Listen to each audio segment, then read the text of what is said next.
Hello guys, नमस्कार। तो आज क्लास टेंथ का पहला चैप्टर केमिस्ट्री का है। क्लास टेंथ का पहला चैप्टर केमिस्ट्री का, उसके बारे में डील करने जाएंगे हम लोग। क्लास टेंथ का पहला चैप्टर फर्स्ट चैप्टर है,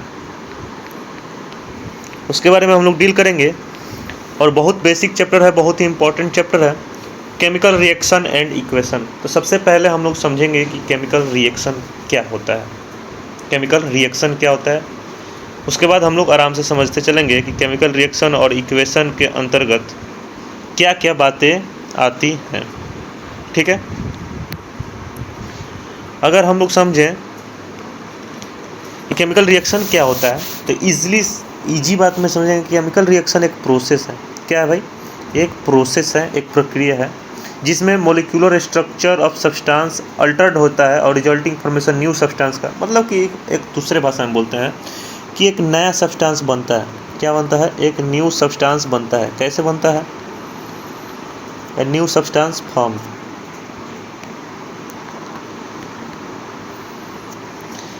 तो डिफिनीशन होगा कि the process in which new substances with new properties. कैसे? न्यू प्रॉपर्टीज के साथ, न्यू प्रॉपर्टीज के साथ जो होता है फॉर्म होता है। कब फॉर्म होता है? जब एक और एक से ज़्यादा यानी वन और one more than one substance मिलते हैं। समझते हैं, एक बात को समझते हैं कि कैसे डिफरेंट प्रॉपर्टीज़ को एक साथ जब मिलेगा तो एक नया सब्सटेंस का फॉर्मेशन होगा। यानी डिफिनीशन समझा जाए, इसको डिफिनीशन कहा जाए। क्या कहा जाएगा डिफिनीशन के रूप में? अगर कि the process in which new substances with new properties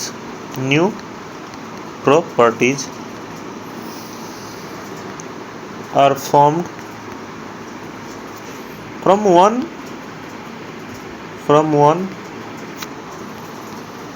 or more substances। इसको लॉजिकल समझेंगे हम लोग, सभी चीज़ को बेसिक बात लेकर चलेंगे हम लोग। ये इसका एक्चुअली डिफिनीशन होता है किसका? केमिकल रिएक्शन का। ठीक है, A chemical reaction is a process where the molecular structure of a substance is altered, resulting in the formation of new substance with the different properties। भाई दो डिफरेंट प्रॉपर्टीज़ के साथ अगर सब्सटेंस मिलेंगे तो एक नया सब्सटेंस का फॉर्मेशन होगा जो कि वही डिफरेंट प्रॉपर्टीज़ का बनेगा। And this transformation is governed by the rearrangement of atom and making breaking chemical bond। और वो केमिकल बॉन्ड बनता है। केमिकल रिएक्शन जो होता है वो नेचर में क्या होता है everything from the rusting of. जैसे कि एक एग्जांपल समझते हैं हम लोग, आसानी से एक छोटा सा एग्जांपल समझते हैं, इसको हटा ही देते हैं।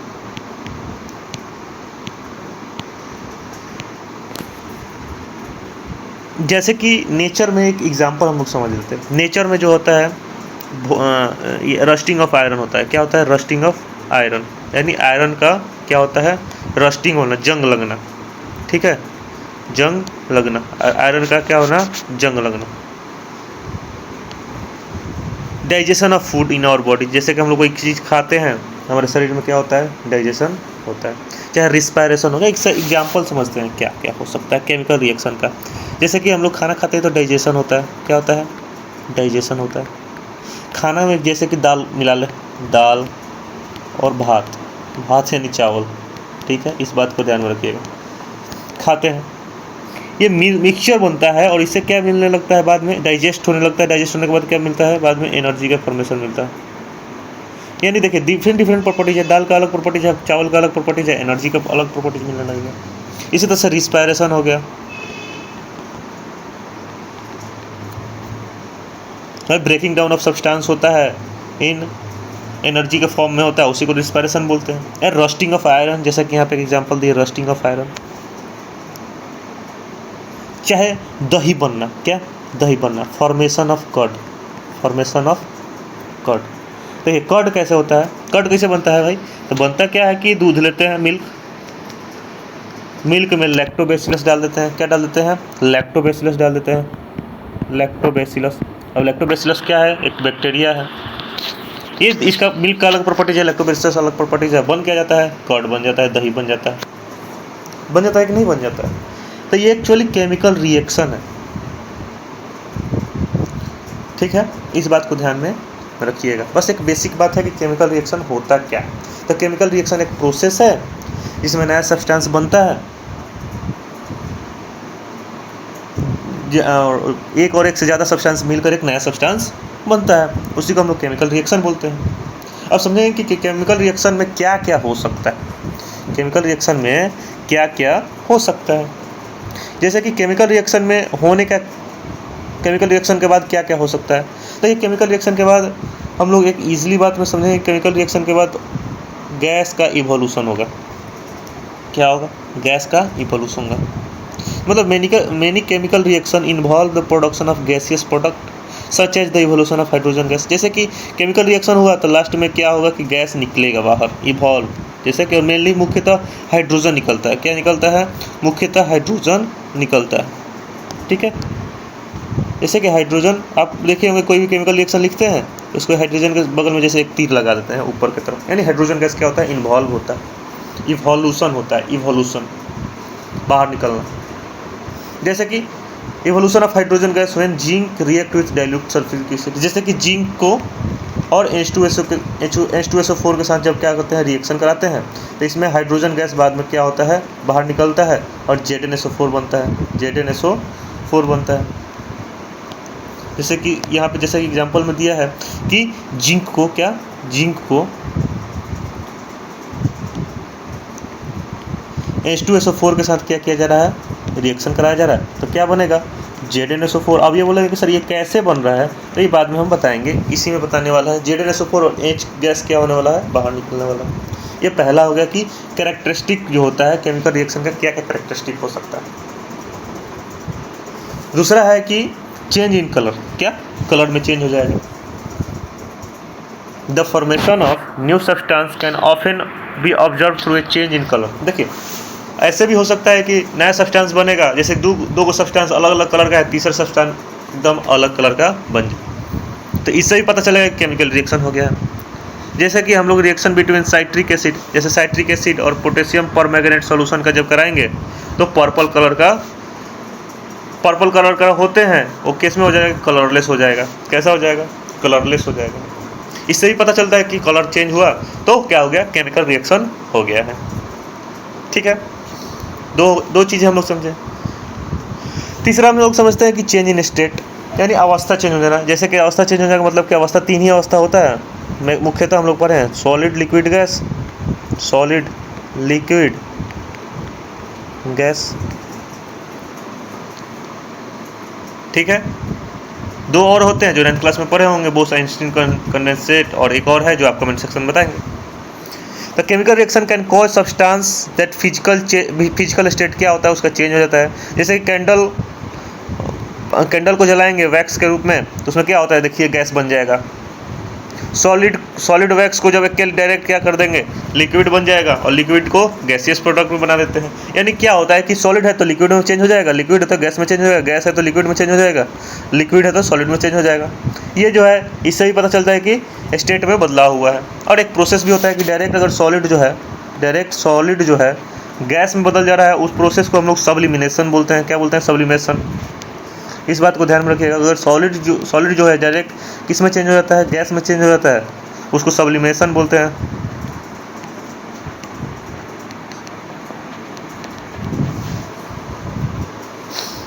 ठीक है, तो 3 स्टेट अभी तक 3 कैरेक्टरिस्टिक पर हैं। चौथा कैरेक्टरिस्टिक यह होता है कि टेम्परेचर में बदलाव होता है। क्या होता है, टेम्परेचर में बदलाव होता है, चेंज इन टेम्परेचर, यानी टेम्परेचर चेंज।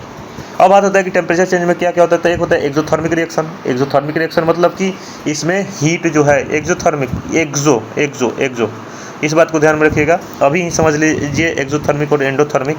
एक्सोथर्मिक जो होता है इसमें हीट जो होता है रिलीज होता है, जो जब भी रिएक्शन होगा तो उसमें जैसे जिस चीज़ में रिएक्शन होगा वो गर्म हो जाएगा, ठीक है, उसको बोलते हैं हम लोग एक्सोथर्मिक रिएक्शन। यानी टेम्परेचर क्या हो जाएगा, राइज कर जाएगा। टेम्परेचर क्या हो जाएगा, राइज कर जाएगा, राइज इन टेम्परेचर। जबकि इंडोथर्मिक में क्या हो जाएगा, टेम्परेचर एब्जॉर्ब कर जाते हैं और ठंडा पड़ जाएगा, रिजल्टिंग टेम्परेचर डिक्रीज, यानी टेम्परेचर क्या हो जाता है, डिक्रीज कर जाता है। यानी कोई कोई रिएक्शन करने के बाद एकदम ठंडा पड़ जाएगा, कोई कोई रिएक्शन कराने के बाद क्या हो जाएगा, वो हीट जनरेट करने लगेगा। लॉजिकल सोचते हैं कि जैसे चूना हो गया, उसको पानी में डालेंगे, वो टेम्परेचर रिलीज करने लगता है। क्या करने लगता है, टेम्परेचर बहुत ज़्यादा रिलीज करने लगता है। ठीक है, इस बात को ध्यान में रखिएगा। यानी ये बेसिक बात है, इसको नोट करना है तो नोट कर सकते हैं आप, आराम से स्क्रीनशॉट भी ले सकते हैं। अब हम लोग समझेंगे कि केमिकल रिएक्शन जो कराते हैं उसको रिप्रेजेंट कैसे करते हैं। रिप्रेजेंट करने का तरीका है इक्वेशन का फॉर्म में। किस फॉर्म में, इक्वेशन का फॉर्म में। ठीक है, केमिकल इक्वेशन अब होता क्या है, सबसे पहले कि केमिकल इक्वेशन क्या होता है। देखिए, कोई भी चीज़ को हम लोग रिएक्शन कराते हैं ना, तो उसको एक सिंबलिक फॉर्म में लिखते हैं, चाहे नाम के फॉर्म में लिखते हैं, एक लॉजिकल सोचते हैं। ठीक है ना, जो कि पिछले मैंने एक लेक्चर, बेसिक केमिस्ट्री का लेक्चर अपलोड किया हुआ था, जिसको मैंने बोला हुआ था, शायद आप लोग देख लिए होंगे, नहीं देखे होंगे तो देख जरूर लीजिएगा, क्योंकि वो बेसिक है, उसी से बहुत सारी चीज़ बनेगा और वही पूरा का पूरा बेस है। पिछला लेक्चर जो अपलोड है बेसिक केमिस्ट्री का, उसको जरूर देखिएगा, कि उससे ही पूरा केमिस्ट्री पढ़ने में अच्छा लगेगा, मजा आएगा, वो जानकारी हासिल कीजिएगा। तो केमिकल इक्वेशन क्या होता है कि chemical equation is a concise and symbolic representation of chemical reaction. एक केमिकल इक्वेशन जो है फुल्ली डिपेंड ऑन रिएक्शन पर, रिएक्शन पे डिपेंड है।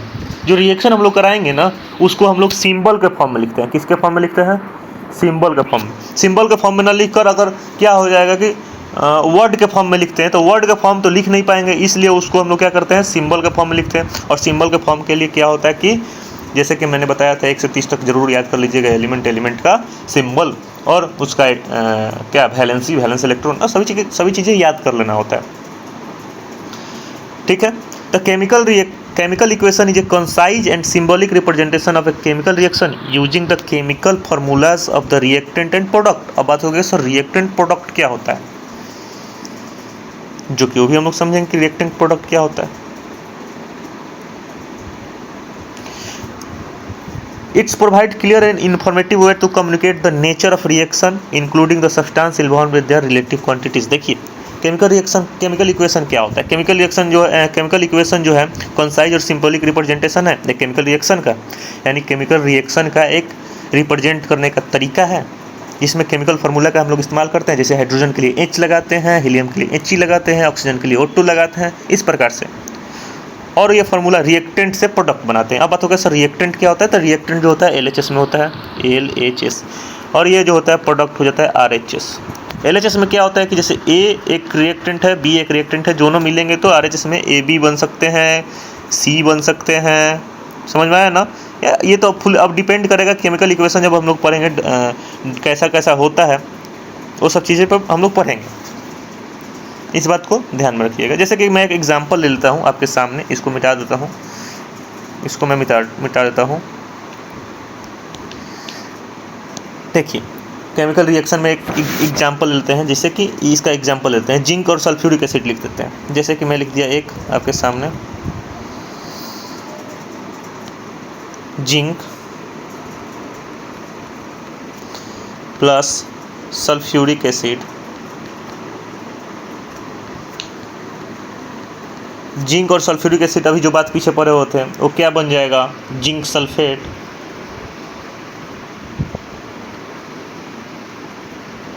प्लस हाइड्रोजन, और हाइड्रोजन गैस निकलेगा बाहर H। तो ये जो है ना, ये LHS है। क्या है ये पूरा का पूरा, क्या है LHS है, LHS लेफ्ट हैंड साइड, और ये क्या है RHS है। ठीक है, RHS, और ये RHS जो होता है ये प्रोडक्ट होता है, और LHS जो होता है ये क्या होता है, रिएक्टेंट होता है। क्या होता है, रिएक्टेंट होता है, रिएक्टेंट। ओके, अब बात हुआ कि कैसा फॉर्म है, तो देखिए वर्ड का इक्वेशन, इसको हम लोग बोलते हैं वर्ड इक्वेशन। क्या बोलते हैं, वर्ड इक्वेशन, वर्ड इक्वेशन। ये बहुत बड़ा हो गया कि नहीं हो गया। अब इसी को छोटा फॉर्म में लिखना होगा तो कैसे लिखेंगे, सिंबलिक इक्वेशन में, यानी केमिकल इक्वेशन में कैसे लिखेंगे। जैसे कि अब इसका हम लोग केमिकल इक्वेशन लिखेंगे, ये केमिकल इक्वेशन। तो केमिकल इक्वेशन के लिए जिंक के लिए बताया होता है Zn होता है, सल्फ्यूरिक एसिड के लिए क्या होता है H2SO4 होता है। और जब ये बनेगा तो क्या बन जाएगा भाई, ये बन जाएगा ZnSO4।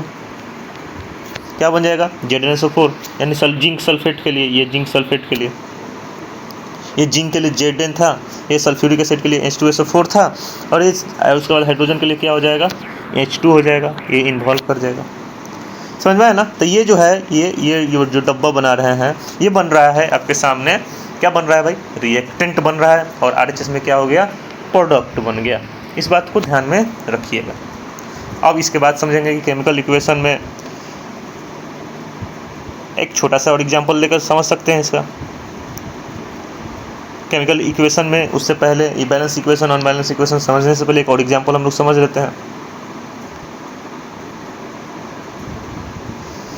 जैसे कि एक एग्जांपल लेते हैं Mg+O2, Mg+O2, तो क्या बन जाएगा MgO। ये जो है आपके सामने Mg+O2 यानी मैग्नीशियम और ऑक्सीजन के जब रिएक्शन होगा तो मैग्नीशियम ऑक्साइड बनेगा। तो ये क्या बन गया, ये बन गया रिएक्टेंट,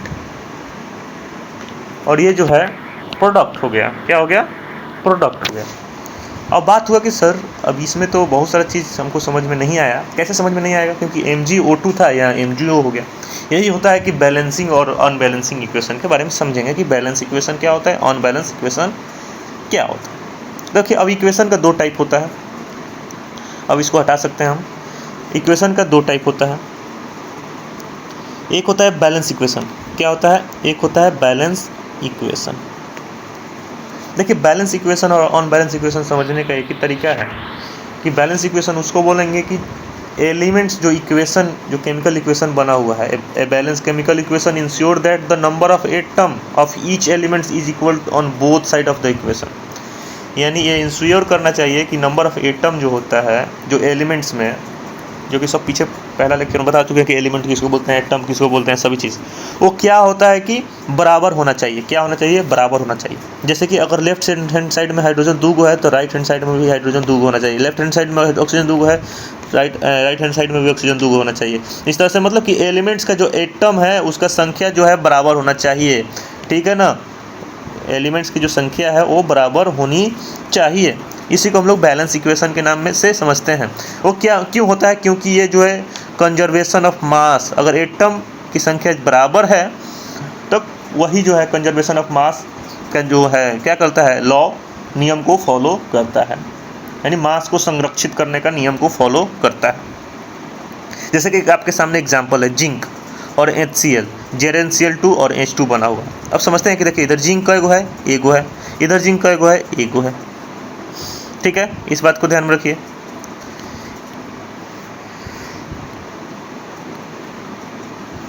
ठीक है,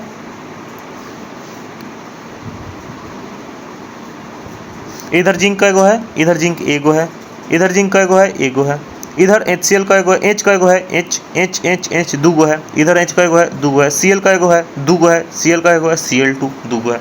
इस प्रकार से जो है नंबर ऑफ एटम जो होना चाहिए, क्या होना चाहिए, इक्वल होना चाहिए। जिंक की संख्या इधर एगो है, इधर भी जिंक की संख्या एगो है, इधर हाइड्रोजन की संख्या दूगो है, हाइड्रोजन की संख्या दूगो है, Cl की संख्या दूगो है, Cl की संख्या, Cl2 की संख्या दूगो है।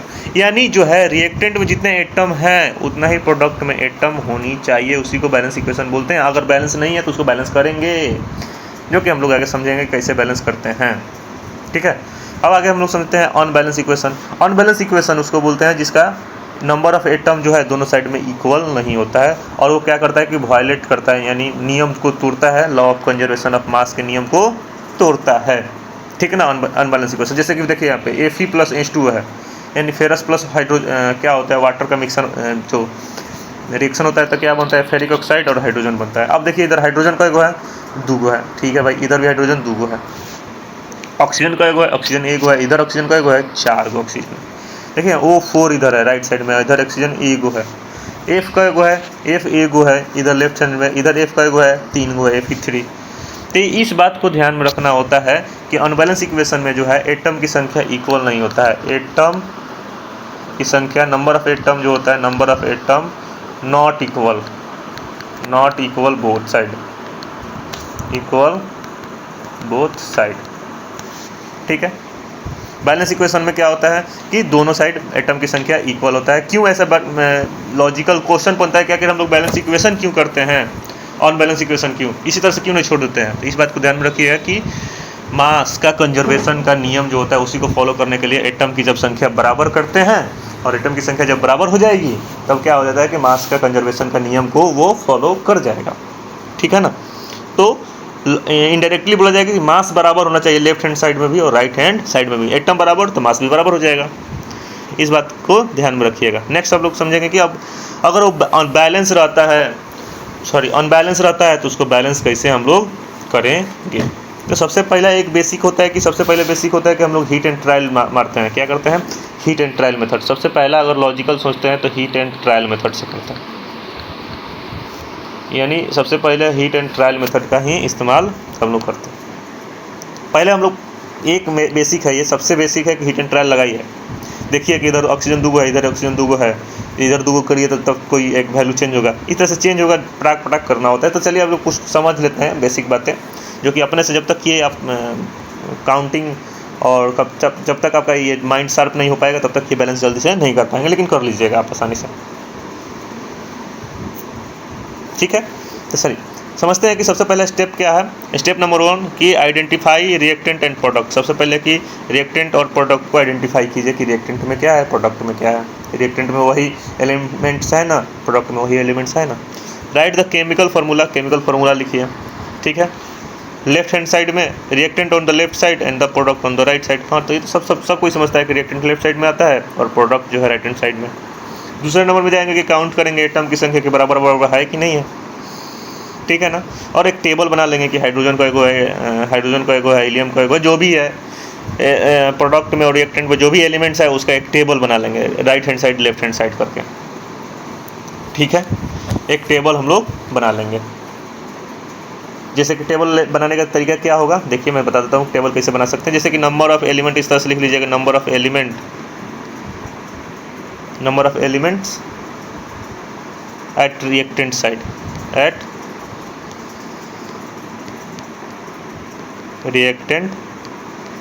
एक तरफ हो गया। फिर यहाँ पे एक टेबल बना लीजिएगा कि नंबर ऑफ एटम ना भाई, मैं गलत लिख रहा हूँ, नंबर ऑफ एलिमेंट्स नहीं, नंबर ऑफ एटम। अब एक तरफ लिखूंगा number of atom in product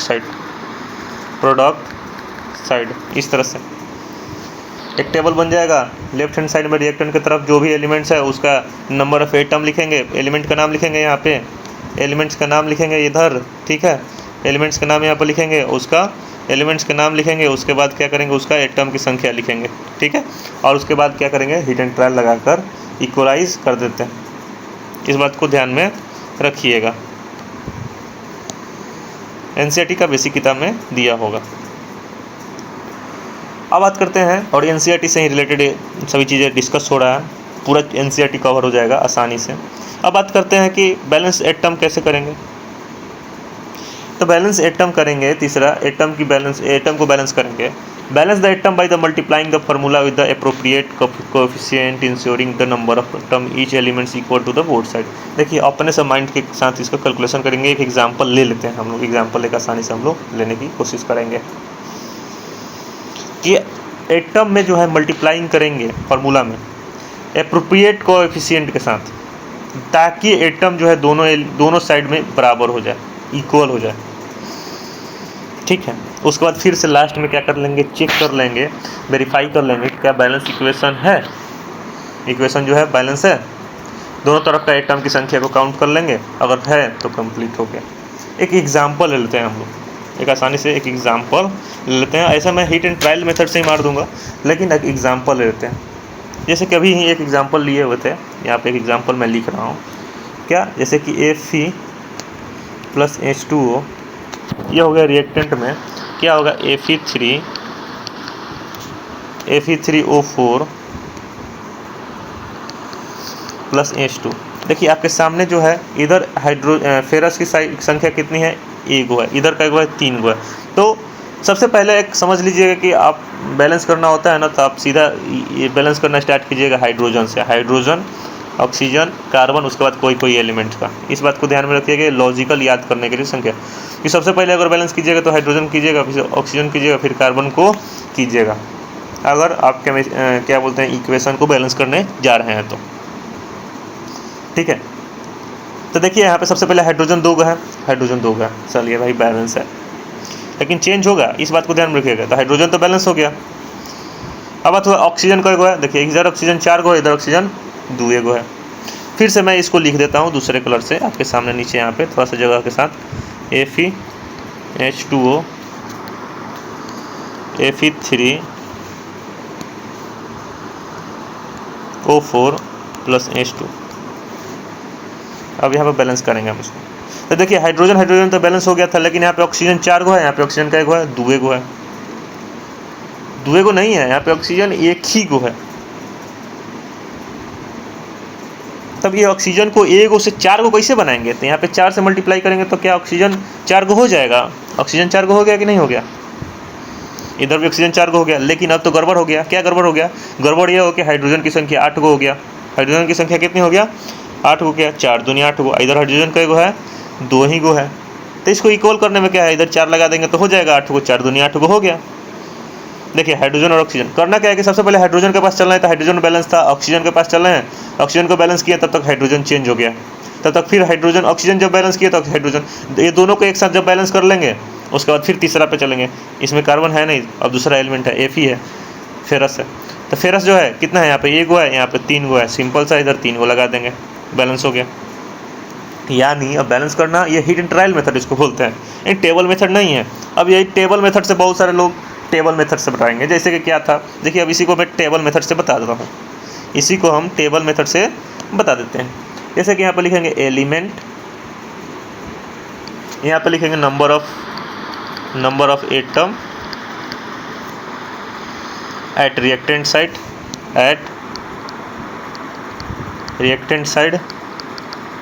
यहाँ पे लिखेंगे नंबर ऑफ एटम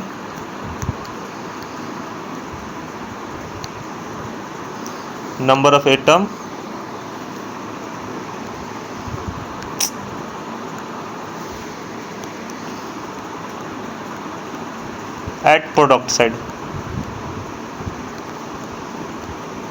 ठीक है, एलिमेंट्स क्या था, सबसे पहले एलिमेंट्स था 1 नंबर में क्या था, 1 नंबर में था Fe, 2 नंबर में क्या था, 2 नंबर में हाइड्रोजन, 3 नंबर में ऑक्सीजन था। देखिए एलिमेंट्स में इसमें लेफ्ट हैंड साइड में क्या था, इसको हटा देता हूँ। लेफ्ट हैंड साइड में कितना था Fe में देखिए तो लेफ्ट हैंड साइड में कई गो है, 1 गो है, कई गो है, 1 गो है। हाइड्रोजन कई गो है लेफ्ट हैंड साइड में, 2 गो है। ऑक्सीजन कई गो है लेफ्ट हैंड साइड में, 1 गो है। देखिए ये वाला चीज़ 1 गो, 2 गो, 1 गो। इधर प्रोडक्ट साइड में कई गो था, प्रोडक्ट साइड में कई गो था, देखिए तो प्रोडक्ट साइड में Fe कई गो था, 3 गो था ना, 3 गो। और हाइड्रोजन कई गो था, 2 गो था। हाइड्रोजन कई गो था, 2 गो था। ऑक्सीजन कई गो था, ऑक्सीजन इधर 1 गो था, इधर 4 गो था कि नहीं था?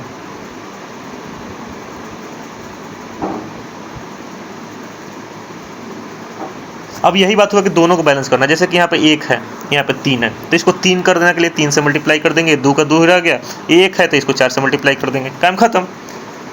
यानी अब जहाँ जहाँ लगा हुआ है वहाँ हमको क्या करना है, बैलेंस कर देना है। जैसे कि अब यहाँ पर 3 गो करना है, यहाँ पर 2 का 2 रहेगा, हाइड्रोजन से 2 का 2 ही रहने वाला है।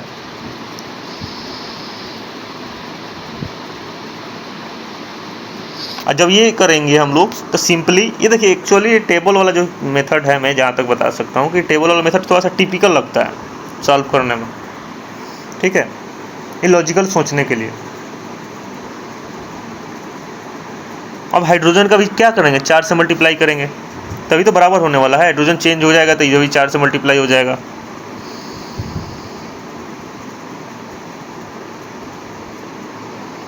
ओके, तो ये बेसिक बात है कि अगर टेबल बनाकर बनाएंगे तो थोड़ा सा ज़्यादा टाइम लगेगा, सिंपल सा बात है, इस बात को ध्यान में रखिएगा।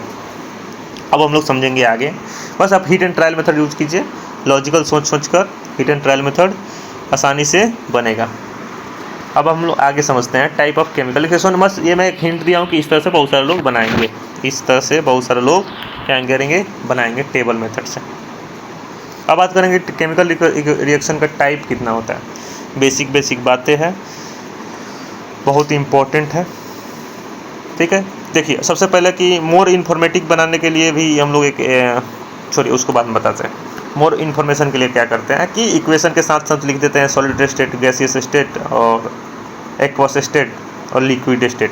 यानी सिंपली उसको हम लोग समझेंगे कि एक मोर लिखे, यहाँ पे लिख देते हैं, मोर इन्फॉर्मेटिव बनाने के लिए, मोर इन्फॉर्मेटिव बनाने के लिए, मोर इन्फॉर्मेटिव बनाने के लिए क्या करते हैं हम लोग, ज़्यादा से ज़्यादा इन्फॉर्मेटिव बनाने के लिए क्या करते हैं, एस लगा देते हैं, सॉलिड के लिए, लिक्विड के लिए एल लगाते हैं, और गैस के लिए जी लगाते हैं, और एक्वस के लिए ए क्यू लगाते हैं। ए क्यू जो है हमेशा वाटर के लिए लगाते हैं, ठीक है। तो वो बाद में समझेंगे, यहाँ पे है भी इसमें पीपीटी में, इस पीपीटी में। नेक्स्ट समझते हैं कि टाइप ऑफ केमिकल रिएक्शन क्या होता है, कितने टाइप का केमिकल रिएक्शन होते हैं, बहुत इंपॉर्टेंट है। एक होता है सबसे पहले कॉम्बिनेशन रिएक्शन। क्या होता है कॉम्बिनेशन रिएक्शन?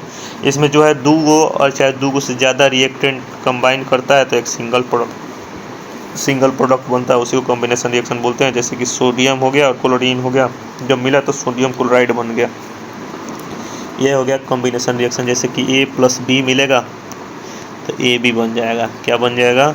AB बन जाएगा, ठीक है। इस बात को ध्यान में रखिएगा। इसमें क्या हो सकता है, एक्सोथर्मिक भी हो सकता है और इंडोथर्मिक भी हो सकता है इसमें, ठीक है। इसमें एक्सोथर्मिक भी हो सकता है और इंडोथर्मिक भी हो सकता है। दूसरा जो होता है डिकम्पोजिशन रिएक्शन। क्या होता है डिकम्पोजिशन रिएक्शन? यानी टूटना होता है। Decomposition reaction involve the breakdown of the single reactant into 2 और मोर प्रोडक्ट। यानी सिंगल रिएक्टेंट है, जैसे यहीं पे था NaCl था, ये किस किस में टूट गया? Na और Cl में टूट गया, Na और Cl2 में टूट गया। इसको हम लोग डिकम्पोजिशन रिएक्शन बोलते हैं। जैसे कि यहाँ पे एग्जांपल लेते हैं, A है, इसमें किस में टूटेगा? B और C में टूटेगा। इसमें टूटेगा B और C में टूटेगा। अब आता है कि सर डिस्प्लेसमेंट रिएक्शन क्या होता है? तो डिस्प्लेसमेंट रिएक्शन सबका एक एग्जांपल मैं बता दूंगा। कॉम्बिनेशन रिएक्शन का 2-4 एग्जांपल बता देता हूँ और डिकम्पोजिशन रिएक्शन का 2-4 एग्जांपल बता देता हूँ। अब होता है डिस्प्लेसमेंट रिएक्शन। क्या होता है डिस्प्लेसमेंट रिएक्शन? वो होता है कि जो मोर रिएक्टिव एलिमेंट होते हैं, जो सबसे ज़्यादा रिएक्शन कर जाते हैं जल्दी से, वो लेस रिएक्टिव एलिमेंट को क्या कर देते हैं? कंपाउंड से अलग कर देते हैं। जैसे कि यहाँ पे आपके सामने सोडियम है, हाइड्रोक्लोरिक एसिड है, सोडियम हाइड्रोक्लोरिक एसिड। सोडियम जो है HCl से, यानी क्या होता है, Cl से बहुत ही मजबूत है। क्या हो जाएगा? Cl से नहीं भाई, सोडियम जो है हाइड्रोजन से बहुत ही मजबूत है, तो क्या करेगा? सोडियम जो है Cl के साथ मिल जाएगा और हाइड्रोजन को भगा देगा। क्या कर देगा? हाइड्रोजन को भगा देगा। इसी को हम लोग डिस्प्लेसमेंट रिएक्शन बोलते हैं, ठीक है ना। अब डिकम्पोजिशन, अब बहुत सारा चीज़ है, मैं बहुत सारी चीज़ों को बता देता हूँ और बेसिक बातें हैं कि क्या होता है डिकम्पोजिशन, सब चीज़ को बताता हूँ, ठीक है। तो ये तीन अभी तक 3 पर हैं, combination reaction, decomposition reaction, displacement reaction. एक और होता है double displacement reaction. Double displacement reaction क्या होता है? ठीक, डबल डिस्प्लेसमेंट रिएक्शन ये होता है कि वो आयन का चेंजिंग होता है। 2 रिएक्टेंट होता है, आयन को एक दूसरे से क्या कर लेते हैं? चेंज कर लेते हैं। जैसे कि एक एग्जांपल लेते हैं डबल डिस्प्लेसमेंट रिएक्शन का आपके सामने कि Na2SO4 ले लिए, Na2SO4 ये एक्वस के फॉर्म में है, AQ के फॉर्म में है, उसको BaCl2 के साथ रिएक्शन करा दे रहे हैं, ये भी AQ के फॉर्म में है। ये क्या हो जाएगा ना कि Na जो है Cl2 के साथ रिएक्शन कर जाएगा तो NaCl बन जाएगा, और Ba जो है SO4 के साथ लगेगा तो क्या हो जाएगा? BaSO4 बन जाएगा। BaSO ये सॉलिड का फॉर्म में हो जाएगा, ये एक्वस के फॉर्म में हो जाएगा। क्या हो जाएगा? ये एक्वस के फॉर्म में हो जाएगा। तो आपको सामने दिखाई दे रहा है कि डबल डिस्प्लेस कर गया, यानी ये इसके साथ इसको Ba को हटा दिया, Cl2 के साथ लग गया, Ba जो है Na को हटा दिया, SO4 के साथ लग गया। इस बात को ध्यान रखिएगा, इसको नोट कर लीजिएगा, ठीक है। तो ये आपके सामने अब कुछ एग्जांपल समझ लेते हैं, सभी का एग्जांपल समझ लेते हैं यहीं पे। अब उससे पहले थोड़ा सा और बात समझ लेते हैं कि उस सभी एग्जांपल में समझा देता हूँ कि क्या होता है कॉम्बिनेशन रिएक्शन का। कुछ एग्जांपल समझ लेते हैं, डिकम्पोजिशन का समझ लेते हैं और डिस्प्लेसमेंट का समझ लेते हैं, डबल डिस्प्लेसमेंट का समझ लेते हैं। अब बताता है कि प्रेसिपिटेशन रिएक्शन क्या होता है। जैसे प्रेसिपिटेट क्या होता है एक्चुअली में, कभी भी रिएक्शन के बाद जो सॉलिड प्रोडक्ट बच जाता है ना, सॉलिड प्रोडक्ट, जो सॉलिड आइटम बच जाता है, उसी को हम लोग प्रेसिपिटेट बोलते हैं। जैसे कि रिएक्शन कराएंगे बेरियम को क्लोराइड के साथ, बेरियम क्लोराइड को सोडियम सल्फेट के साथ, तो क्या करेगा? बेरियम सल्फेट ये जो है ना प्रेसिपिटेट बनेगा, प्रेसिपिटेट। सॉलिड सब्सटेंस होता है, प्रेसिपिटेट। ठीक है, ये होता है न्यूट्रलाइजेशन रिएक्शन। क्या होता है, तो न्यूट्रलाइज करना ही होता है न्यूट्रलाइजेशन रिएक्शन। जैसे कि reaction between acid and base, जब एसिड और बेस का रिएक्शन करा देते हैं, आपको पता ही है 7th क्लास में पढ़े होंगे, तो क्या होता है, एसिड बेस मिलकर सॉल्ट बन जाता है, और सॉल्ट क्या होता है कि ये न्यूट्रल रिएक्शन है। क्या होता है, न्यूट्रल का क्या हो गया, न्यूट्रल हो गया। इस बात को ध्यान में रखिएगा। तो न्यूट्रलाइजेशन रिएक्शन उसी को बोलते हैं जब सॉल्ट वाटर का फॉर्मेशन होता है, सॉल्ट प्लस वाटर का फॉर्मेशन हो जाता है, उसी को हम लोग क्या बोलते हैं, न्यूट्रलाइजेशन रिएक्शन। इस बात को ध्यान में रखिएगा। उसके बाद हम लोग समझेंगे कि रेडॉक्स रिएक्शन क्या होता है, ऑक्सीडेशन रिएक्शन, और रिडक्शन रिएक्शन को मिलने के बाद ही रेडॉक्स रिएक्शन होता है। यानी ये ऑक्सीडेशन प्लस रिडक्शन को ही क्या बोलते हैं हम लोग, रिडॉक्स रिएक्शन बोलते हैं। ठीक है, तो पहले हम समझ लेते हैं चारों रिएक्शन के बारे में। जो चारों रिएक्शन था वो क्या क्या होते हैं, चारों रिएक्शन का कुछ एग्जाम्पल समझ लेते हैं। ठीक है, यहाँ पे मैं बता देता हूँ, चेंज टेम्पलेट कर देता हूँ, ब्लैक कर देता हूँ और लिख देता हूँ। ठीक है, चलिए यहाँ पे चारों का रिएक्शन का क्या बोलते हैं, एग्जाम्पल समझते हैं। सबसे पहले आपके सामने क्या था, सबसे पहले था आपके सामने कॉम्बिनेशन रिएक्शन। क्या था, कॉम्बिनेशन रिएक्शन। पहला जो था कॉम्बिनेशन रिएक्शन, तो मैंने बोला हुआ था कि क्या हो जाएगा, कंबाइन कर जाएगा। जैसे एग्जाम्पल समझते हैं कि कोयला का जलाना, एग्जाम्पल के लिए ही हम यहाँ पे आए हुए हैं। ठीक है, सबसे पहले हम लोग किसमें चलते हैं, पहले एग्जाम्पल के साथ में कि बर्निंग ऑफ कोयल का, बर्निंग ऑफ कोल। जैसे कि कोयला जलाते हैं, सी हो गया, सी कोयला है, क्या है, सी कोयला है। मैं यहाँ पर पेन का कलर चेंज कर दूँ, सी हो गया कोयला। इससे किस फॉर्म में होता है, सॉलिड का फॉर्म में होता है। ये बोला हूँ कि मोर इन्फॉर्मेटिव के लिए बनाते हैं। ऑक्सीजन की उपस्थिति में जलाते हैं, जी, तो क्या बनेगा, CO2 बन जाएगा। क्या बन जाएगा, CO2 क्या होता है, गैस हो गया। दूसरा हम लोग चलते हैं, दूसरा एग्जाम्पल हम लोग समझते हैं। दूसरा एग्जाम्पल क्या होता है, फॉर्मेशन ऑफ वाटर हम लोग बनाते हैं। ये सब कॉम्बिनेशन रिएक्शन है। फॉर्मेशन ऑफ वाटर, क्या हो रहा है फॉर्मेशन ऑफ वाटर में, जैसे कि एग्जाम्पल लेते हैं, H2 हो गया। क्या हो जाएगा, H2 मतलब गैस का फॉर्म है, और साथ में ऑक्सीजन जो है ये भी गैस होता है। जब मिलाएंगे तो क्या बन जाएगा, 2H2O बन जाएगा। इसको बैलेंस कर देते हैं, ये लिक्विड का फॉर्म में हो गया। किस में होता है, इसको बैलेंस कर दिए, 2 का फॉर्म में लगा दिए तो। ठीक है, तीसरा आपके सामने एक एग्जाम्पल लेते हैं। तीसरा एग्जाम्पल आपके सामने हो गया, क्या हो गया तीसरा एग्जाम्पल, कि क्विक लाइम को, जैसे चूना पानी हो गया, क्विक लाइम जो हो गया, CaO, ये सॉलिड का फॉर्म में होता है चूना। इसमें पानी जब डालेंगे H2O तो क्या बन जाएगा, CaOH2, यानी कैल्शियम हाइड्रोक्साइड बन जाएगा, जो कि एक्वस के फॉर्म में होगा। ये सेलेक्ट लाइम बन जाएगा। क्या बन जाएगा, सेलेक्ट लाइम। ये क्विक लाइम है।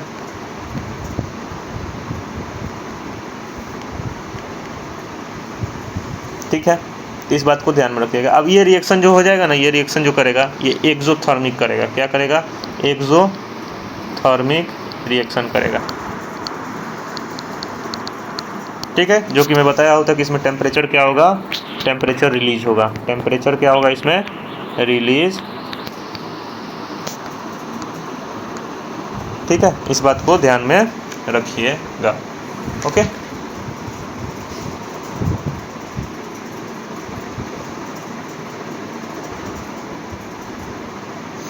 ठीक है, और भी आगे इसमें और भी एग्जांपल हम लोग समझ सकते हैं। जैसे कि हाँ, सबसे इम्पोर्टेंट एक एग्जांपल समझ लेते हैं। जैसे कि आपके सामने एक एग्जांपल ले लेते हैं। जैसे कि जो रिस्पायरेशन जो होता है, हम लोग करते हैं रिस्पायरेशन, वो भी एक्सोथर्मिक ही होता है। जैसे C4H12O6 में जब ऑक्सीजन आता है, क्या होता है, ऑक्सीजन आता है तो क्या फॉर्मेशन होता है, फॉर्मेशन जो होता है CO2 प्लस H2O प्लस में एनर्जी, क्या होता है, एनर्जी होता है। अब इसको बैलेंस कर लेंगे। बैलेंस कैसे कर लेंगे, तो C6 था ना, यहाँ पे C6 था, गलत मैं लिख दिया हूँ, C6 होगा। C6H12O6 में यहाँ पे 6 कॉमन, सॉरी क्या बोलते हैं, बैलेंस करने के लिए 6 यहाँ पे लगाते हैं और 6 यहाँ पे लगाते हैं, बैलेंस हो जाता है।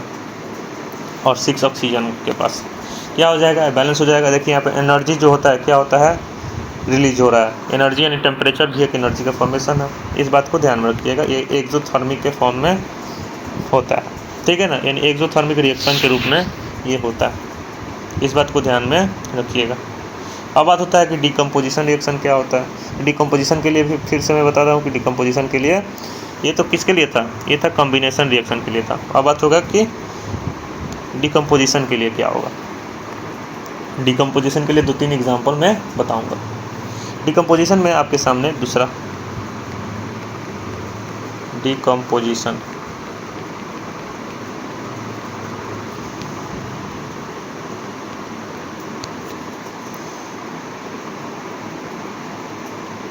इसमें बताया था ना कि ए रहेगा तो किस फॉर्म में हो जाएगा, B+C के फॉर्म में, टूटेगा, क्या होगा, टूटेगा। जैसे एग्जाम्पल लेते हैं हम लोग, एग्जाम्पल ले लिए हम लोग, क्या एग्जाम्पल ले लिए, FeSO4 है, क्या है, FeSO4 है।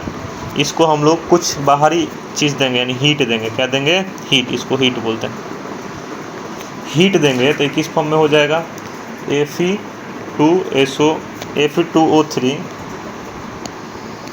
Fe2O3 प्लस में SO2 प्लस में SO3 का फॉर्मेशन होगा, इस बात को ध्यान में रखिएगा। ये टूट रहा है, देख रहे हैं ना, टूट रहा है,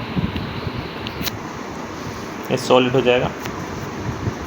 यानी फेरस सल्फेट जो था, किसमें था, ये फेरस सल्फेट जो था, ये फेरस सल्फेट जो था कलर में कैसा था, ग्रीन कलर का था। टूटेगा तो कैसा, क्या क्या टूटेगा, यहाँ पे क्या चीज़ बन गया, फेरिक ऑक्साइड बन गया, क्या बन गया, फेरिक ऑक्साइड बन गया, फेरिक ऑक्साइड बन गया। और कैसा बन गया, रेड ब्राउन कलर का बन गया, रेड ब्राउन कलर का बन गया। जो कि शुरू में बताया हुआ था कि रिएक्शन में चेंजिंग होता है, कलर का भी चेंजिंग होता है, तो समझ जाएंगे कलर चेंजिंग हो गया। दूसरा होता है, एक और ले लेते हैं, दूसरा एग्जाम्पल, एक और एग्जाम्पल लेते हैं। क्या एग्जाम्पल ले लेते हैं, एग्जाम्पल एक और ले लिए कि CaCO3 ये सॉलिड का फॉर्म में होता है, जिसका चूना संगमरमर का फॉर्म, संगमरमर भी बोलते हैं। इसको भी हीट देंगे, क्या देंगे, हीट देंगे, तो CaO प्लस CO2 के फॉर्म में हो जाएगा, ये गैस हो जाएगा। Ca जो है ये सॉलिड हो जाएगा, क्या हो जाएगा, सॉलिड हो जाएगा। ये लाइम स्टोन होता है, चूना पत्थर, लाइम स्टोन, ये संगमरमर का फार्मूला होता है, चौक का फार्मूला होता है, सब चीज़ का फार्मूला ये होता है। ये किस में बन जाएगा, क्विक लाइम का फॉर्म हो जाएगा, क्विक लाइम, ठीक है। अब बात होता है कि डिकम्पोजिशन जो पढ़े हैं, तो डिकम्पोजिशन 2-3 टाइप का डिकम्पोजिशन होता है। कौन कौन सा डिकम्पोजिशन होता है, सुन लीजिए बस। 2 टाइप का डिकम्पोजिशन होता है। एक डिकम्पोजिशन को हम लोग बोलते हैं टाइप में, डिकम्पोजिशन में एक जो होता है डिकम्पोजिशन, उसको हम लोग बोलते हैं इलेक्ट्रोलाइटिक डिकम्पोजिशन, इलेक्ट्रोलाइटिक डिकम्पोजिशन। दूसरा जो होता है वो होता है फोटोइलेक्ट्रिक डिकम्पोजिशन। मैं समझा देता हूँ क्या होता है दोनों का दोनों। इलेक्ट्रोलाइटिक में ये होता है कि जब इलेक्ट्रिसिटी पास करा देते हैं ना, इलेक्ट्रिसिटी इसमें क्या होता है, इलेक्ट्रिसिटी इसमें पास कराते हैं। इलेक्ट्रिसिटी जब कोई भी क्या बोलते हैं, कोई भी कंपाउंड है उसको इलेक्ट्रिसिटी से पास कराएंगे ना, तो क्या करेगा, टूटेगा। तो इसमें इलेक्ट्रिसिटी, इसमें क्या होता है कि फोटोइलेक्ट्रिक में सनलाइट देते हैं, क्या कर देते हैं, सनलाइट दे देते हैं, ठीक है ना, इस बात को ध्यान में रखिएगा। एग्जाम्पल समझ लेते हैं कि इलेक्ट्रिक वाला कैसे है। जैसे कि इलेक्ट्रिक वाला यहाँ पे आपके सामने एक एग्जाम्पल दे देता हूँ, H2O, क्या हो जाएगा, H2O में जब इलेक्ट्रिसिटी दे देते हैं, क्या कर देते हैं, इलेक्ट्रिसिटी, तो किस में टूट जाता है, वो टूट जाता है H2 प्लस O2 में, H2 प्लस O2 में टूट जाता है, इस बात को ध्यान में रखिएगा। H2O जो है ना, उसको इलेक्ट्रिसिटी जैसे देंगे तो H2 प्लस O2 में टूट जाएगा, ठीक है। अब इसका अगर फिगर है तो फिगर आप लोग आसानी से कहीं से देख सकते हैं। ये सनलाइट का देखते हैं। सनलाइट जैसे हो गया कि AgCl हो गया, क्या हो गया, AgCl हो गया, क्या हो गया, AgCl हो गया, ये सॉलिड का फॉर्म में है। इसको सनलाइट जैसे देंगे ना तो क्या हो जाएगा, Ag सिल्वर हो जाएगा और Cl2 गैस हो जाएगा, इस फॉर्म में हो जाता है। चाहे AgBr हो गया, AgBr ये सॉलिड है, इसको सनलाइट जैसे देंगे, सनलाइट SUN लाइट, सनलाइट जैसे देंगे ये क्या हो जाएगा कि Ag + Br में टूट जाएगा, Ag + Br2 में टूट जाएगा। अब इसको आपका काम है बैलेंस करना, आप इसको आसानी से बैलेंस कर सकते हैं, ठीक है। ये गैस के फॉर्म में, ये गैस के फॉर्म में, ओके। यहाँ तक तो समझ में आ गया होगा। अब हम लोग समझेंगे, क्या समझेंगे, समझेंगे ये कि सबसे पहले तो यहाँ पे एक दूसरा क्या करना होगा, हमको ये मिटा देना होगा क्योंकि यहाँ पे दूसरा चीज़ लगाना है। एक क्या करें, यहाँ पे हमको डिस्प्लेसमेंट रिएक्शन का एग्जांपल फिट करना है, ठीक है ना। एक ही डिस्प्लेसमेंट रिएक्शन का एग्जांपल है, मैं फिट कर देता हूँ, ठीक है। अब तीसरा नंबर पे चलते हैं, डिस्प्लेसमेंट रिएक्शन का एग्जांपल, डिस्प्लेसमेंट रिएक्शन का एग्जांपल में चलते हैं। क्या है डिस्प्लेसमेंट रिएक्शन का, जैसे कि Fe था, क्या था Fe, ये सॉलिड के फॉर्म में है। CuSO4 था, कॉपर सल्फेट जो था, ये एक्वस के फॉर्म में है।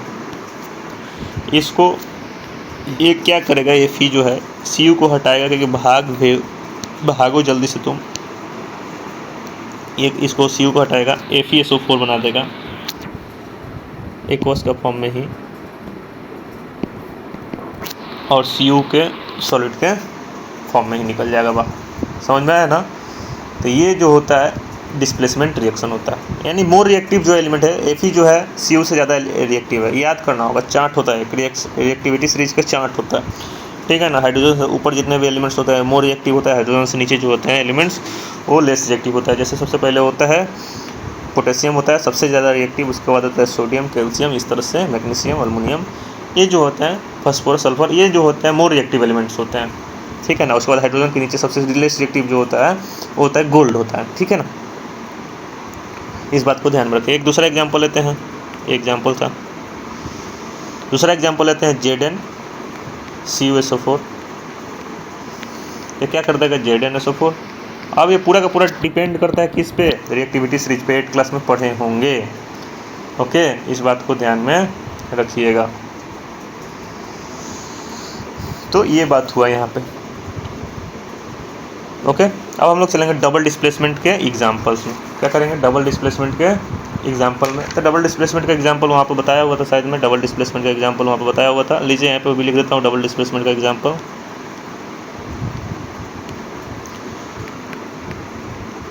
डबल डिस्प्लेसमेंट चौथा नंबर, कितना नंबर है भाई, ये हो गया चौथा नंबर, डबल डिस्प्लेसमेंट।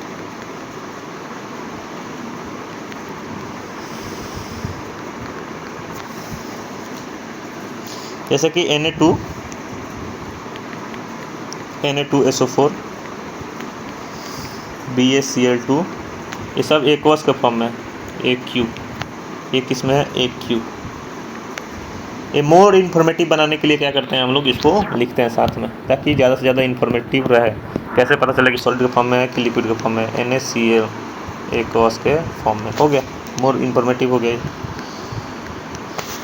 ये क्या किया कि Na जो है Cl2 के साथ मिक्स कर गया, NaCl हो गया यहाँ पे, और SO4 जो है Ba के साथ लगे, BaSO4 हो गया। समझ में आया ना। यहाँ पे जैसे सोडियम सल्फेट है, क्या है सोडियम सल्फेट है, ये बेरियम क्लोराइड है, क्या है बेरियम क्लोराइड है,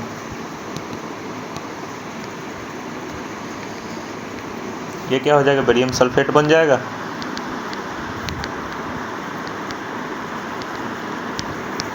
और ये क्या हो जाएगा सोडियम क्लोराइड बन जाएगा, सोडियम क्लोराइड बन जाएगा, ठीक है। इस बात को ध्यान में रखिएगा। अब आगे हम लोग चलेंगे रिएक्शन के बाद, चैप्टर समाप्त ही होने वाला है बहुत ही जल्दी से चैप्टर समाप्त होने वाला है। तो अब आगे हम लोग समझेंगे रिडॉक्स रिएक्शन के पास कि रिडॉक्स रिएक्शन होता क्या है। देखिए ऑक्सीडेशन और रिडक्शन को ही रिडॉक्स रिएक्शन बोलते हैं, और सभी रिएक्शन जो होता है रिडॉक्स रिएक्शन ही होता है। इस बात को ध्यान में रखिएगा, ओके। जैसे कि इसमें बताया होता है कि प्रेसिपिटेट बनेगा, प्रेसिपिटेट बता दिया था कि जो सॉलिड फॉर्म होता है उसी को प्रेसिपिटेट बोलते हैं। रिएक्शन के बाद जो सॉलिड फॉर्म बचता है उसी को प्रेसिपिटेट बोलते हैं। यहाँ पे बात होता है कि रिडॉक्स रिएक्शन क्या होता है। रिडॉक्स रिएक्शन उसको बोलते हैं रिडक्शन और ऑक्सीडेशन का, देखिए रिडॉक्स उसको बोलते हैं रिडक्शन और ऑक्सीडेशन मिलने के बाद रिडॉक्स ही फॉर्मेशन होता है। क्या बनता है? रिडॉक्स ही बनता है। Reaction involve the transfer the electron between the reactant where one substance is oxidise, उसमें एगो सब्सटेंस ऑक्सीडाइज होगा यानी इलेक्ट्रॉन को लॉस करेगा, वहीं दूसरा जो है इलेक्ट्रॉन को गेन करेगा। यानी दूसरा एगो ऑक्सीडाइज एगो क्या करेगा, एगो इलेक्ट्रॉन लॉस करेगा तो दूसरा गेन करेगा। ये तो लॉजिकल बात है कि अगर लॉस कर रहा है तो दूसरा लेगा ही, गेन करेगा ही। This reaction are called, reaction को हम लोग समझेंगे, कैसे समझेंगे यहाँ पे। ऑक्सीडेशन किसको बोलेंगे? तो ऑक्सीडेशन उसको बोलते हैं द लॉस ऑफ इलेक्ट्रॉन और एडिशन ऑफ ऑक्सीजन। इलेक्ट्रॉन का लॉस में चाहे ऑक्सीजन का एडिशन को ही क्या बोलते हैं? नॉन मेटालिक एलिमेंट, चाहे नॉन मेटालिक एलिमेंट्स, उसी को हम लोग ऑक्सीडेशन बोलते हैं। क्या बोलते हैं? ऑक्सीडेशन। अगर दूसरे भाषा में बोलेंगे तो addition of oxygen to substance, इसको लिख देते हैं एडिंग ऑफ ऑक्सीजन, बस, टू सब्सटेंस। ये हो गया बात। या removal of hydrogen from substance, या ये हो गया एक बात। या यहाँ बोलते हैं removal of hydrogen to from substance, from a substance, ठीक है। इसी तरह से रिडक्शन में हो गया द गेन ऑफ इलेक्ट्रॉन और रिमूवल ऑफ ऑक्सीजन। इसमें क्या हो जाएगा कि इसमें रिमूवल ऑफ ऑक्सीजन होता है, यानी यहाँ पे हो जाएगा एडिंग ऑफ, इस बात को लिखे कि यहाँ पे एडिंग ऑफ हाइड्रोजन, क्या एडिंग ऑफ हाइड्रोजन, और क्या हो जाएगा यहाँ पे removal of oxygen, removal of oxygen. इस बात को ध्यान में रखिएगा, ये खत्म हो गया। क्या बोलते हैं इसको, ख़त्म कर सकते हैं रिडक्शन और ऑक्सीडेशन। आइए एग्जांपल समझ लेते हैं, ऑक्सीडेशन और रिडक्शन का एग्जांपल समझ लेते हैं। यही है the gain of electron, removal oxygen और non metallic element substance. For example यहाँ पे फॉर एग्जांपल क्या था? Rusting of iron involve oxidation of iron, oxygen of moisture. जैसे कि लोहा का सरना जो होता है उसमें क्या होता है, उसमें लोहा का सरना में क्या होता है? ऑक्सीडेशन करता है आयरन में, ऑक्सीजन और मॉइस्चर बनता है, यानी ऑक्सीजन आता है मॉइस्चर के साथ, हाइड्रोजन निकल जाता है। इसी तरह से क्या होता है रिडक्शन में? एग्जांपल समझते हैं। जैसे एग्जांपल यहाँ पे ले लेते हैं, एक एग्जांपल लेते हैं, लीजिए एक एग्जांपल लेते हैं सिंपल सा। CO हो गया, प्लस में क्या हो गया? O2, क्या हो गया? O2। इसको हीट करेंगे ना, हीट क्या हो जाएगा? CuO। देखिए ऑक्सीजन आ गया कि नहीं आ गया? इसी तरह से CuO था प्लस H2 था, तो क्या हो जाएगा? Cu plus H2O। देखिए यहाँ पे क्या हो गया? यहाँ पे ऑक्सीजन ऐड हो रहा है ना, ऑक्सीजन देखिए इसके साथ ऐड हो गया। तो इस बात को ध्यान में रखना। इसी तरह से रिडक्शन में समझते हैं क्या हो गया रिडक्शन में। यहाँ पे रिडक्शन में समझते हैं, रिडक्शन में क्या होगा कि जैसे Cu था प्लस H2 था, यहाँ पे हीट दिए हैं तो क्या हुआ? Cu प्लस H2O बना। अब देखिए यहाँ पे क्या हुआ? H2 इसके लिए क्या हो गया? इसके साथ ऑक्सीडेशन हो गया। क्या हो गया? ऑक्सीडेशन हो गया, क्योंकि इसके साथ तो जाकर लग गया ना जी, ऐड हो गया। लेकिन इसके साथ क्या हुआ? CuO था यहाँ पे, CuO था यहाँ पे, तो CuO इसके साथ जब गया, इसके साथ ऑक्सीजन इसमें से निकल गया कि नहीं निकल गया? ऑक्सीजन क्या हुआ यहाँ से? ऑक्सीजन इसके साथ निकल गया, तो यहाँ पे इसके लिए क्या हो गया? ये रिडक्शन हो गया। तो इसीलिए कोई भी इक्वेशन के लिए क्या होने वाला है? ऑक्सीडेशन और रिडक्शन होता है, उसी को हम लोग एक रिडॉक्स रिएक्शन बोलते हैं। आप समझते हैं कि एक्सोथर्मिक इंडोथर्मिक क्या होता है, जो कि पहले मैं बता चुका हूँ, बेसिक बातें। आइए समझते हैं इंडोथर्मिक एक्सोथर्मिक क्या होता है। नोट करना होगा, इसको नोट कर लीजिएगा। PPT चाहिए, PPT के लिए टेलीग्राम ज्वाइन कर लीजिएगा। टेलीग्राम आपको पता ही है, एनोनिमस लर्निंग 3957 टेलीग्राम चैनल है। बेसिक का भी शुरुआत है, इसको सपोर्ट की ज़रूरत है। इस चैनल को जितना ज़्यादा से ज़्यादा सपोर्ट कीजिएगा उतना ज़्यादा से ज़्यादा आपको फ़ायदा होगा। अब बात करते हैं कि एक्सोथर्मिक रिएक्शन क्या होता है। एक्सोथर्मिक रिएक्शन उसी को बोलते हैं जिसमें एनर्जी का रिलीज होता है, हीट रिलीज होता है, heat surrounding. This reaction are offer characterise by the increase in temperature. इसमें टेम्परेचर का इंक्रीजमेंट होता है, जितने ज़्यादा टेम्परेचर होगा। लाइट और साउंड, जो भी एग्जांपल समझ लीजिए, जैसे combustion of reaction, some neutralisation reaction भी, न्यूट्रलाइज भी रिएक्शन में भी क्या होता है? एक्सोथर्मिक होता है। इंडोथर्मिक क्या होता है कि हीट जो है इसमें अब्जॉर्ब होता है। क्या होता है? हीट अब्जॉर्ब होता है। जैसे कि मेल्टिंग ऑफ आइस, जैसे कि बर्फ़ पिघलता है तो क्या होता है? हीट एब्जॉर्ब होता है, ठंडा होता है। समझ में आया ना? तो इंडोथर्मिक उसी को हम लोग बोलते हैं। अब चलते हैं कि टॉपिक लास्ट टॉपिक में चलते हैं कि effect of oxidation in daily life में क्या होता है। Oxidation reaction in daily life क्या है भाई? तो सबसे पहले कोरोजन होता है। क्या होता है? कोरोजन, सरना होता है, ठीक है ना, सरना। ये होता है रेंसिडिटी, महकना हो जाता है, जो भी ये भी सरना ही समझिए, इसको भी रेंसिडिटी के फॉर्म में। देखिए क्या होता है कोरोजन। जब भी कोरोजन जो होता है gradual deterioration metal due to the reaction with the oxygen. देखिए कोरोजन क्या होता है ना कि ऑक्सीजन के साथ, क्या चीज़ के साथ, ऑक्सीजन के साथ, वाटर के साथ, एसिड के साथ, चाहे कोई भी अदर सब्सटेंस है ईटीसी, और कोई भी अदर सब्सटेंस से क्या कर देता है, रिएक्शन कर जाता है ना, तो वो क्या करता है, रस्ट कर जाता है, डैमेज हो जाता है, यानी डैमेज, टूटना वगैरह, उसी को हम लोग क्या बोलते हैं, कोरोजन बोलते हैं, ठीक है ना। कोरोजन से बचाने के लिए हम लोग क्या करते हैं कि उसको पेंटिंग कर देते हैं, क्या कर देते हैं, पेंटिंग कर देते हैं, गैल्वेनाइज कर देते हैं, क्या कर देते हैं, गैल्वेनाइज कर देते हैं, गैल्वेनाइज कर देते हैं, इलेक्ट्रोप्लेटिंग कर देते हैं, गैल्वेनाइज कर देते हैं, SIED गैल्वेनाइज कर देते हैं, इलेक्ट्रोप्लेटिंग कर देते हैं, क्या कर देते हैं, इलेक्ट्रोप्लेटिंग कर देते हैं, बहुत सारा चीज़ कर देते हैं उसको बचाने के लिए, ठीक है। दूसरा है रेंसिडिटी। क्या होता है, खाना को छोड़ दीजिएगा इसी तरह से ना, तो क्या हो जाता है कि उस पर ह्यूमस का अटैक, ह्यूमस आ जाता है, माइक्रो ऑर्गेनिज्म, क्या होता है, माइक्रो ऑर्गेनिज्म का अटैक हो जाता है। तो क्या हो जाता है कि मटेरियल्स जो है, जो फूड मटेरियल्स हो जाए, उसका टेस्ट ऑडियोर हो जाता है, महकना चालू हो जाता है, ठीक है ना।